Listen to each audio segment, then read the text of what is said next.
Hello fans, this is part 2 of a two-parter. If you haven't already seen part 1, you can click on that box up there and go and watch it now, we'll wait. That bit was about William Friese Greene, who supposedly invented cinema. Spoiler alert, no he didn't. This bit is about Friese Greene's Hove rivals who, sort of, actually did. Roll titles!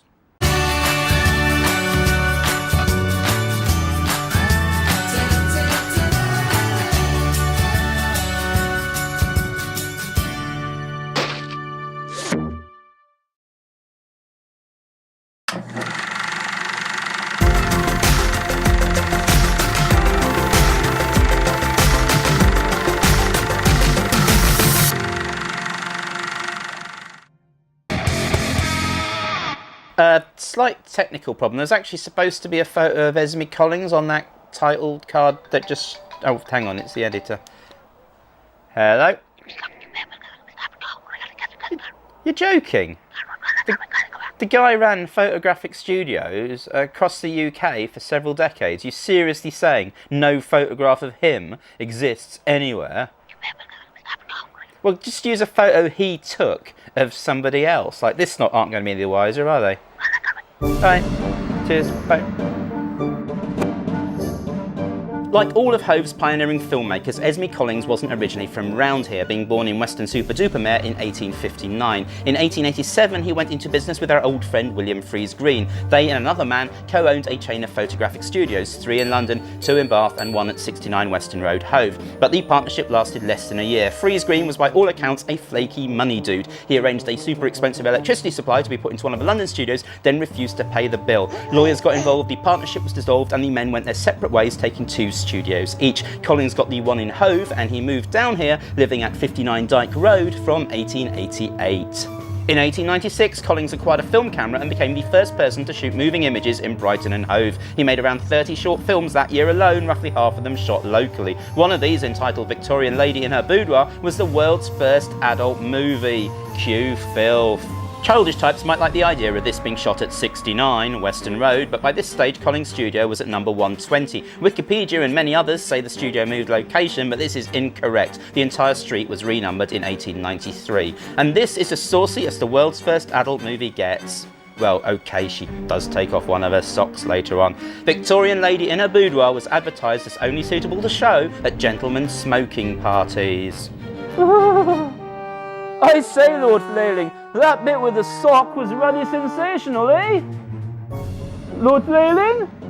Hello? A few years later, Collings moved house to 13 Alexandra Villas. He briefly owned further studios at 89 Kings Road, now the site of the Brighton Centre, and 143 Ditchling Road, before moving to London around 1907. Esme died in Eastbourne in 1936. Despite being the first person to film stuff in Sussex, there are no plaques or tributes to him anywhere in the county. That's what you get for making Victorian pornos, mate.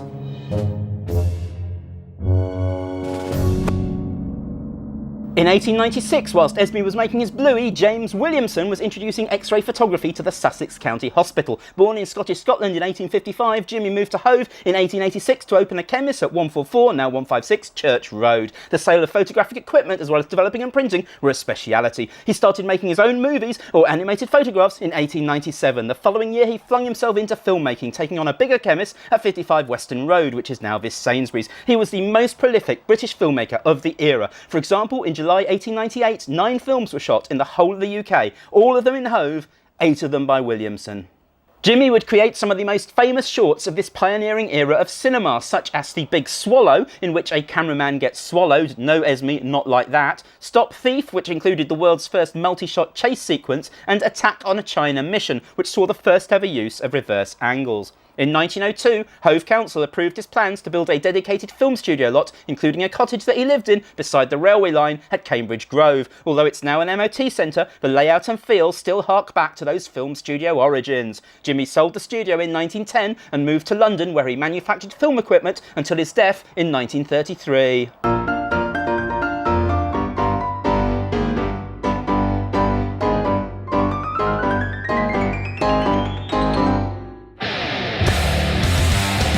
The final key filmmaker of the so-called Brighton School, even though they all actually worked in Hove, was George Albert Smith. Born in London in 1864, he moved to Brighton as a kid when his widowed mother took over a lodging house at 20 Grand Parade. As a teenager, Smith carved out a career as a stage hypnotist and mind reader, attracting the attention of psychic investigators. And that's where this story gets a little bit Sherlock Holmesy.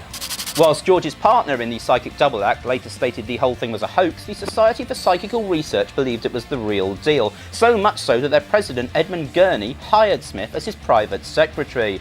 5 years later, in June 1888, Gurney died of a mysterious chloroform overdose in the Royal Albion Hotel. Smith left Brighton that month and moved to Kent.